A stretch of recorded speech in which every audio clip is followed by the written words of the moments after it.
Le saviez-vous? Le précepte fondateur, le déclic, le décapsulage qui m'a permis, à l'âge de 20 ans, d'amorcer ce processus de la création de la méthode Létis est le précepte sanskrit Ahimsa. Je vais vous raconter la vraie histoire. J'avais 20 ans, je venais de m'installer à mon compte en massage et j'étais un petit peu légère dans ma façon d'aborder le métier. Je manquais un petit peu de conscience peut-être dans ce que je faisais. J'étais jeune, je ne savais pas tout ça. Et je cherchais un joli nom pour mon activité. On est fin des années 90, début des années 2000.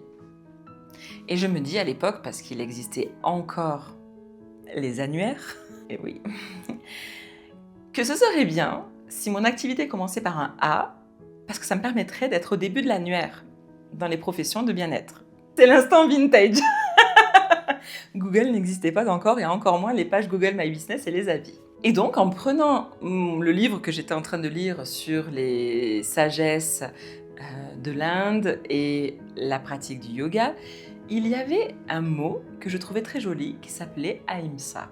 J'avais pas vraiment creusé, je voyais que ça parlait de non-violence, de bienveillance, de respect de la vie. Je me suis dit, pour du massage, c'est plutôt pas mal. Allez, go sur Ahimsa. Je vais sur le site de l'INPI et des marques et je vois que personne en France n'utilise le mot Ahimsa. Et je me dis, chouette, allons-y. Et Ahimsa est devenu le premier nom de mon studio de massage, ma première marque. Puis l'école a été créée. Et lorsque mes élèves, je leur demandais, mais pourquoi venez-vous dans cette école? Ils me disaient souvent le nom, parce qu'Ahimsa. Là, je me suis dit, Isabelle, que se passe-t-il? Pourquoi le sens de ce mot est-il si profond?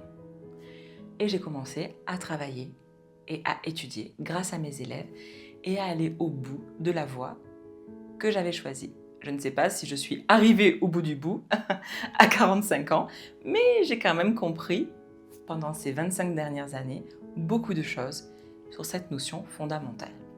Maintenant, vous connaissez la vraie histoire de Ahimsa et de la méthode Létis.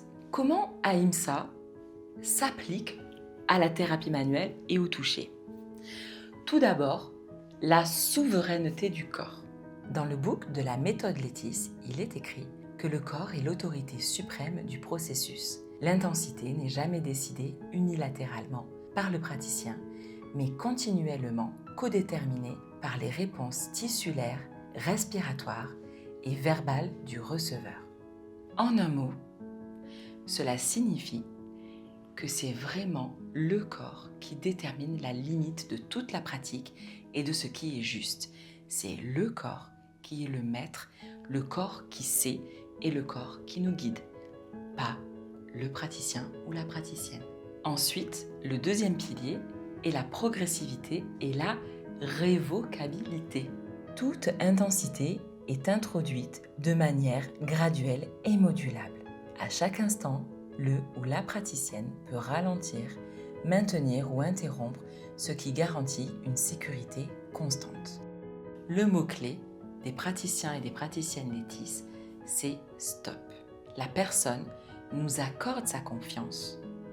À tout moment, elle peut dire stop dans la pratique, j'ai atteint ma limite. Et c'est ça qui va faire qu'elle nous maintient sa confiance. De même, nous serons extrêmement progressifs dans l'approche. D'où la méthode des 3 paliers, par exemple, dans l'accompagnement des tensions spécifiques. C'est une des clés de la méthode Létis. Notre troisième pilier, le guidage par le souffle et la parole.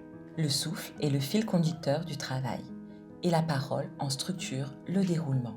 L'accompagnement verbal permet au receveur de percevoir, doser et orienter lui-même le processus. L'intensité devient ainsi vécue comme un choix et non comme une contrainte.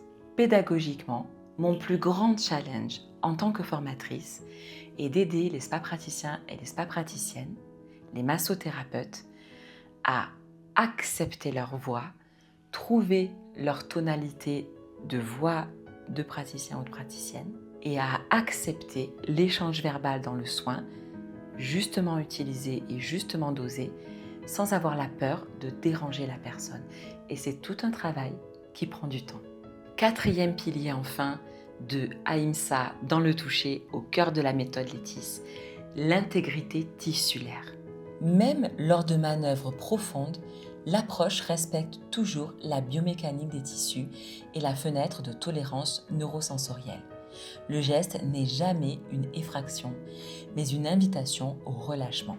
Notre première intention Ahimsa dans les techniques manuelles de la méthode Létis, c'est de ne pas nuire au tissu, ne pas créer de lésions et de dommages tissulaires. Je vous dis donc à bientôt chez Létis pour rentrer dans l'univers Ahimsa de l'école.